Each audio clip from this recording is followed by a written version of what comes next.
The ultimate personal finance goal is financial independence.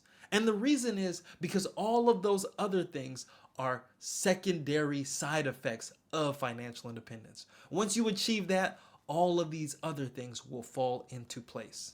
So let's go step by step.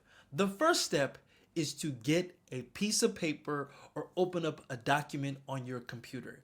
Is to clearly recognize that your plan must be written down. The next step, step two, is to start by assessing your overall financial situation. Now take a thorough look at your income, expenses, debt, and assets.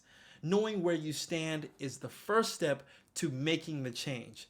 Now this might be painful, but it's necessary. Step three is to create a detailed budget. Now you can use an app or software, but one of the things that we recommend is just doing it the good old-fashioned way by using a paper and pencil or using an Excel spreadsheet. And we think it's important to go through this painful process of writing all of this stuff down manually because it will help you be more engaged in the budget making process. I mean, all of these apps, they're fine, they're wonderful, but if you are just starting out, it's important that you yourself are able to identify all of these things. Now, one of the things that we have as a resource on our website is a budget that you can use to actually identify all of your expenses and to also create your budget. Now, the purpose of the budget is to actually identify how you want to spend your money. It's going to show you how to allocate your funds towards essentials, towards savings, towards investments, and even, yes, a little fun. The goal is to spend less than you earn and invest the difference.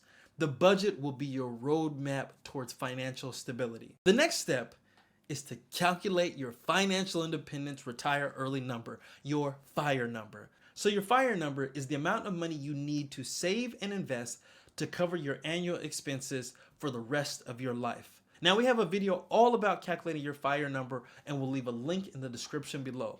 But a common rule of thumb is to multiply your expected annual expenses in retirement by 25. So for example, if you need $40,000 a year to live comfortably, you would take the $40,000 annually and multiply that times 25 to get your FIRE number. And in this case, your FIRE number would be $1 million. Now, when you calculate your FIRE number, this is also an opportunity to set clear financial goals. And so take this moment to write down your goals and break them into smaller, actionable steps. Having a clear vision keeps you motivated and keeps your plan focused. The next thing your financial plan should identify is what your emergency fund should be and where you stand. The next step should be to devise an investment plan. This is so important because the idea with financial independence is that one day your investments will cover your expenses so you don't have to work anymore. And in order to get to this point, you must invest. Now, the last step with any financial plan is to track and adjust the plan accordingly. So you should be regularly reviewing your budget, your investments, your goals, your FIRE number, all of these things you should be regularly looking at. Because remember, life changes and so should your plan.